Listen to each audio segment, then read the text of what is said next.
quite chilly over here. Why are we in Rheinheim?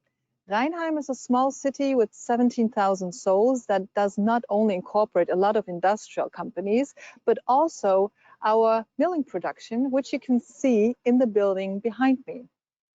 This building also is the home to our mechatronic apprentices. We have 10 males and 1 female, which we're really happy about. So in the building behind me, you will see in a little bit that we do actually produce very essential parts for all of the DATRON milling machines. Today we're live broadcasting here from Rheinheim because we would like to show you that we do not only develop, market and sell high-speed milling machines with excellent performance characters, but we also put them to the test before we sell them to you. So in a little bit, we will move over to the inside where our colleagues are patiently waiting for you, and they would like to show you how you can add value to your production by using either the DATRON MXCube with a 4 kilowatt or with an 8 kilowatt spindle.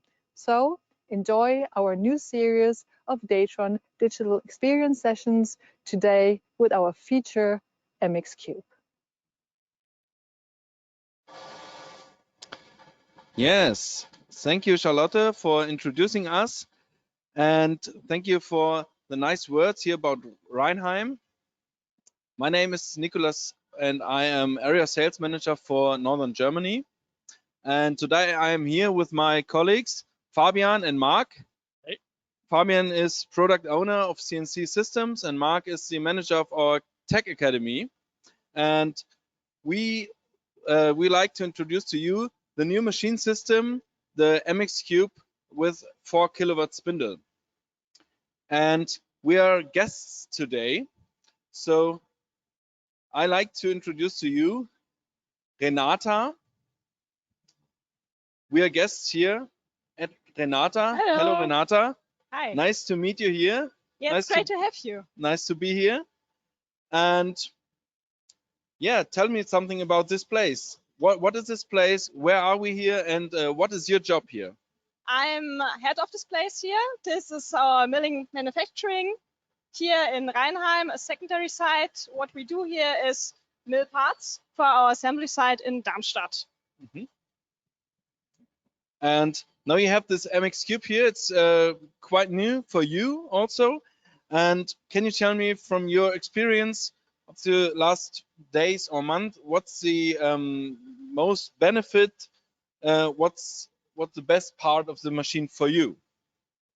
What I value most is just stability and the accuracy of the machine. So we have quite a few fittings to produce, a lot of H6 fittings actually, and we have the best and most stable results here on the MX. Okay, sounds good. Yeah. And is there something about ergonomics what your apprentices or your workers like most at the machine here? Yes, actually the machine operator who works most with the MX fell a bit in love. I have to say, it's just the whole concept of user friendliness, of user centricity. So next controls. Yeah, exactly. The whole tool assist, which makes tool exchange and also tool preparation really, really easy. And he enjoys the clear view through the transparent glass window, and he also loves the sliding door actually. So yeah, for I him, think so, yeah. It's really great, and he enjoys very dynamic processes on this machine. It's a lot of fun to watch actually. Yeah, that's good to know. Thank you, Renata, for this introduction. You're welcome. Thank you for the presentation of the machine here, and to get to a deep dive into the machine facts and specs and technical details, I want to hand over to Mark and Fabian to tell us more about the machine, its concept, and its benefits overall. Yes, hello from our side, and a warm welcome to this session about the MXCube family. MXCube, this is our MXCube. Mark, could you please tell us what's new about this machine family? And can you give us some technical details about it? Sure. I mean, if you just look at the workspace or the area where you can machine, it's pretty similar to other machine types that we have, like the M10 Pro, M8 Cube series.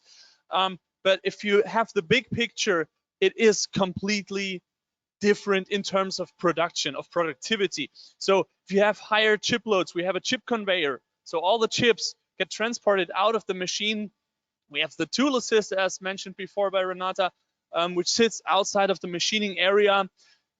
As I said before, the table 1000 by 700 millimeters and 2 powerful spindles, depending on the application that you want to do with it. But yeah, in fact, it makes it's a lot fun to work with it, just because you can easily reach into the machine. And we're going to look into all these specifications during the next minutes. Okay, so this actually means the MXCube is actually right on top of our product portfolio. And as you said, 2 different types of spindles. So what we have the 8 kilowatt version. You might already know this. What's new, we now have another option for you to choose. We have a 4 kilowatt version of this machine. So what's the difference between these 2 spindles? Yeah, if you look at the size of the spindle, it's the power and the torque, 8 versus 4 kilowatt.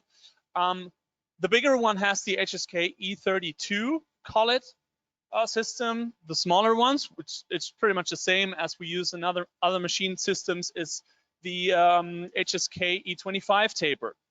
So that's like the work holding is a little bit smaller, just as we know it from other machine types. The 8 kilowatt is vectorized, which means it can turn in both directions. It can turn clockwise and counterclockwise, which is important if you want to use like tapping. So we can tap threads up to M2. We're going to see a little clip in a minute. So these are the main differences from everything else. The machine type, the workspace, the floor space is pretty much the same. Okay, so both machines, like the cabin and the accessories, are almost the same. Right. They both come with the tool assist, the external tool management system, tool magazine, which the DATRON Tool Assist, which sits right behind that white sheet metal. And during the other clip, we're going to see how it works from the inside. So let me just start this application, because we're here in production. We're in the middle of a production, because what we're doing here and making here is actually the table of the DATRON Neo machine. So it's in a pretty early stage, to be fair, but let me just restart the machine. And we're gonna see how chip management is handled on this machine. We're using a 12 millimeter cross cutter to get like less chip build up in the machine. So that's tool technology that comes into the game. And there is quite a lot of chip volume that we take out of this plate. And in the end, we have one plate lying in front of us. Maybe Fabian, you can show it into the other camera, how the product looks at the end. So that's kind of a bigger aluminum plate, and you see like all the connectors where the guide rail sits and the vacuum connectors that go through. So in fact, what we're doing here is we're making DATRON parts. We're making DATRON machines on DATRON machines. So that's a good thing. And if we now look at the dynamics of the machine, the chip removal that we make from our older systems, we know that the chip management can be a problem, because chips might pile up, they might get stuck in like different corners and might load over the part. And there's one great feature on the MXCube, which is a blow-off nozzle that sits right behind the spray ring. And I'm just gonna stop the machine in a second. And the chips that are on the table can then just be blown away by this nozzle, which means you have a super clean table at the end of your machining run. Let me just get to the part position, and if I now start this blow-off cycle, you can see what happens inside of the machine. We turn the pressure on, and it just blows the table free and the chips all down to the chip conveyor.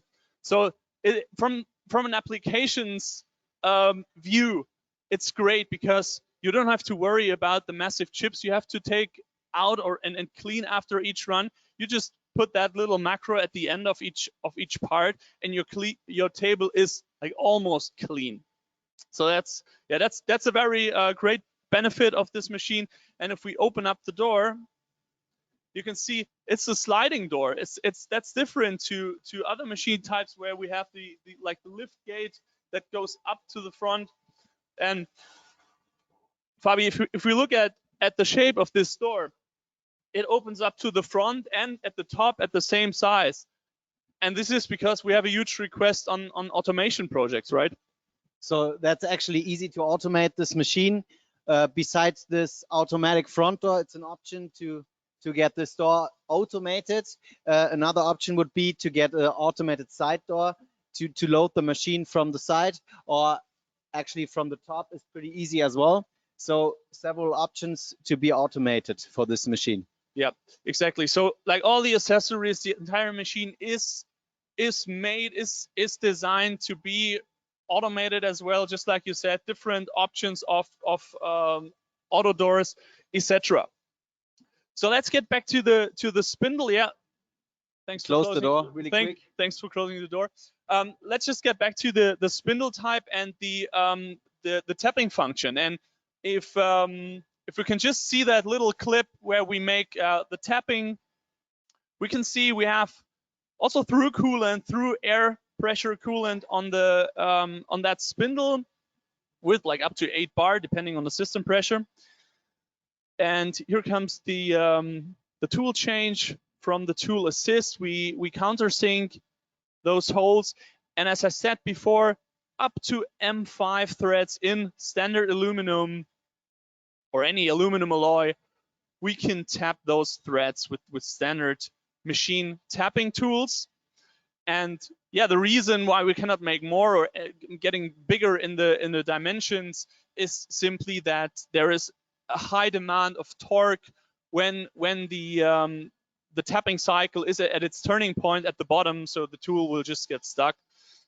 But for many manufacturers that make housings, front plates, part like that, they have small threads in their parts most of the time, M2, M3, M4, and then it's just so much faster in comparison of thread milling.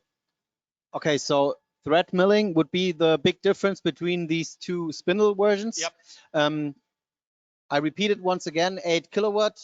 There is the opportunity for thread tapping, and with the 4 kilowatt version, we don't have this opportunity, but there is always the opportunity for thread milling. Regular thread milling, yeah. You all know this from our other machines like M8 that's always an option. Any other machine tab? If we look at other details from the machine, so for example, the travel and the moving, the acceleration of the axis, and they're pretty much the same for both versions. We have 40 meters per minute in maximum, which is 10 meters per minute more than for the M10 Pro, and we increased the jerk up to I think 300%.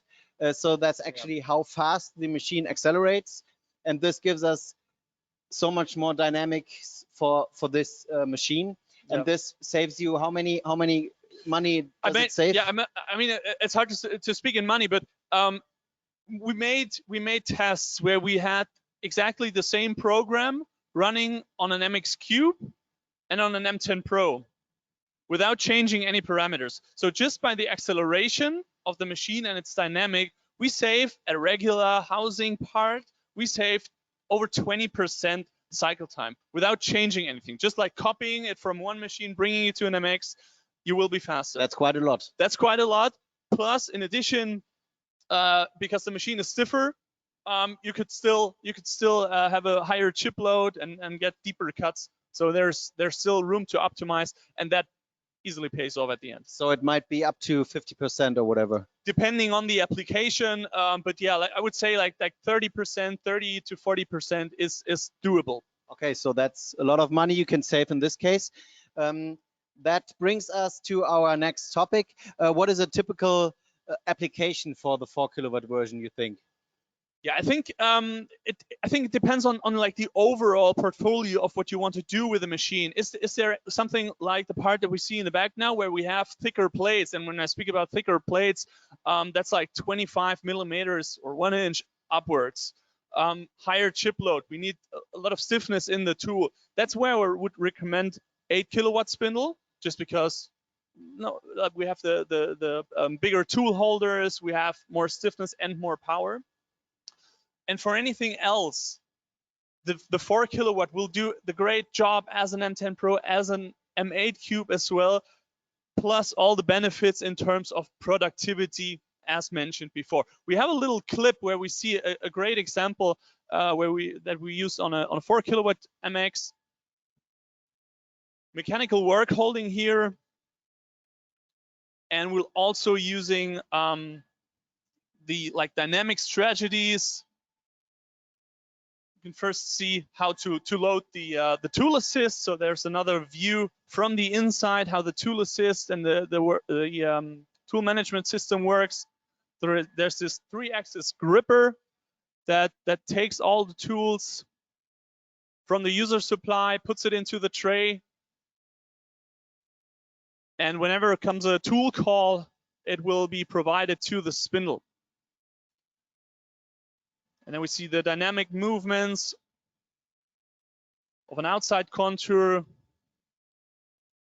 And as we're about to start the inside cavity, you can guess the dynamic, super high dynamic movements here. That's all cam programmed.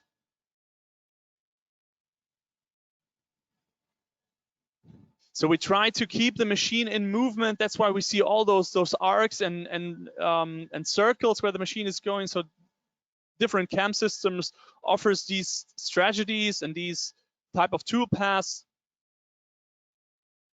And as you can see here, the table will build up, or the chips will build up on the table pretty quickly. So there is kind of a big mess at the end of a program run, and that's where the blow-off nozzle is extremely beneficial.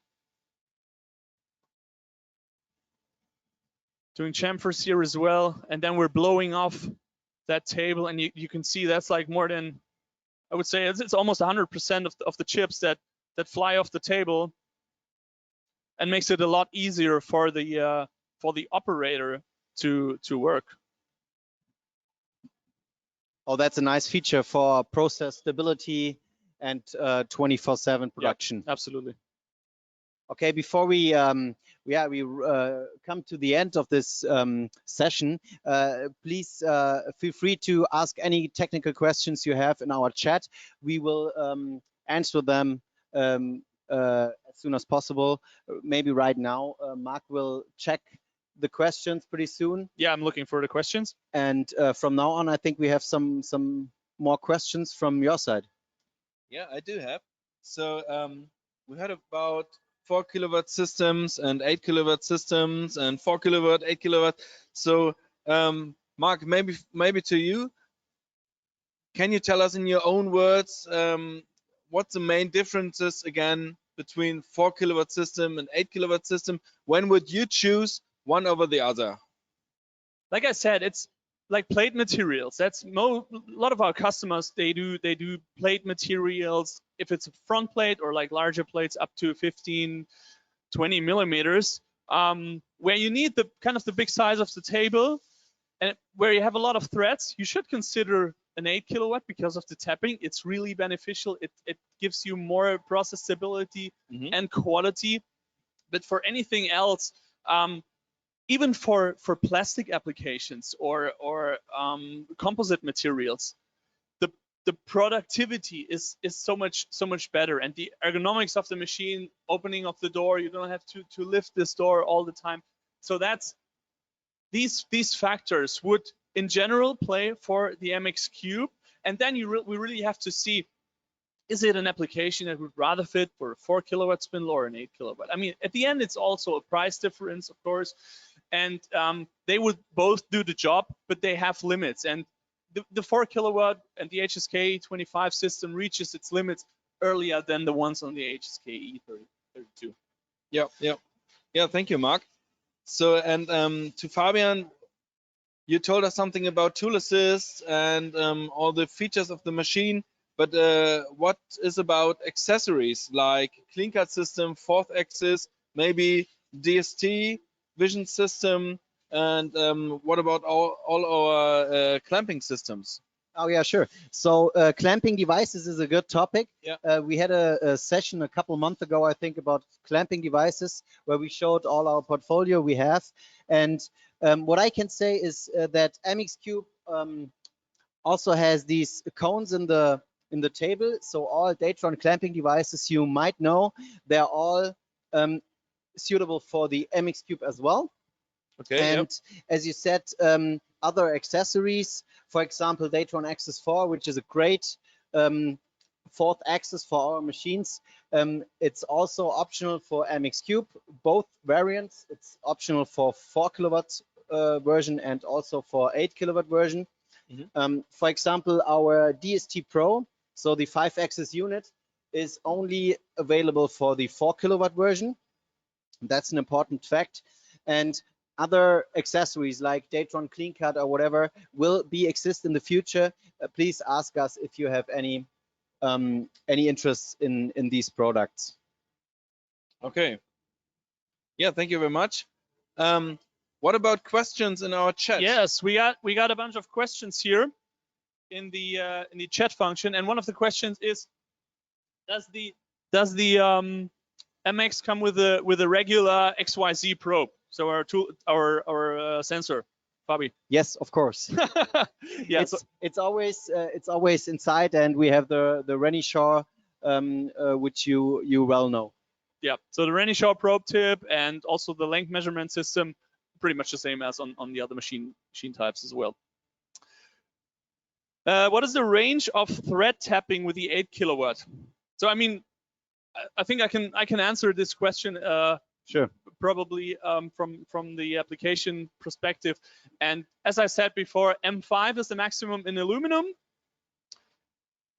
going down to whatever the tool technology will offer. I mean, at some point you have to find tools. I think there are tapping tools down to M1 in the market, but that should not be a problem for the spindle torque to handle. So M5, as we said, is like the maximum on the upper end on the machine.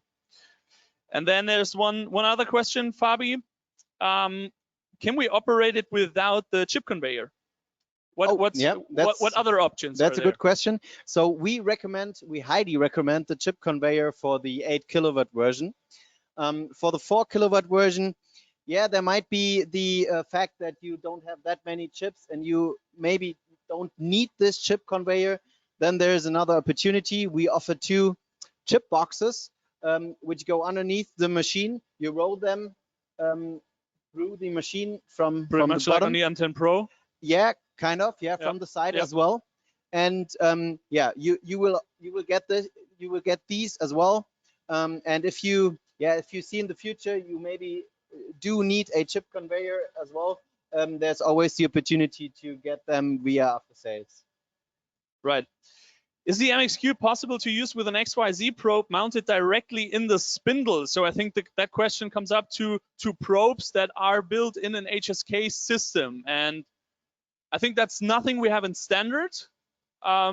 So we've improved a lot the mechanics of the arm where the probe comes down.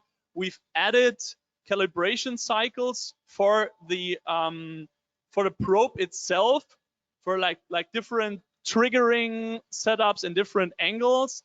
And our big feedback from the market is that the accuracy that we can achieve and repeatability is high enough, is good enough and constant enough with the arm that we use. So there is actually no need to bring it into the spindle, and then we would have to orientate the spindle into the right direction as well. So that would bring up more problems on this end. That's why we don't look for this. That's right, Mark. Yes. from our perspective, it's not necessary to do this. I think we did it before with the C5, for example. You might know this. I don't think it's necessary in this case. Yeah. Thank you for this. Yeah, but it's a good question, and question. Yeah, that's all we got from in terms of questions. So thanks for asking. One last question from my side. Oh, Nico has another one. When will this machine be available? That's the best question. It will be available actually from today. You get the offer today if you want for the 4 kilowatt version. And I think if you are in other countries like Germany, it has the same export regulations like the 8 kilowatt version, of course, and also as the M10 Pro. You might know this machine system, and yeah, there are no doubts about this. Thank you very much. Thank you both. And thank you for joining us today to this digital experience session. And now I want to hand over back to Charlotte.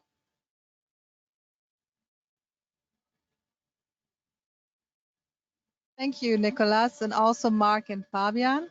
We're at the end of our digital experience session, the first in 2022.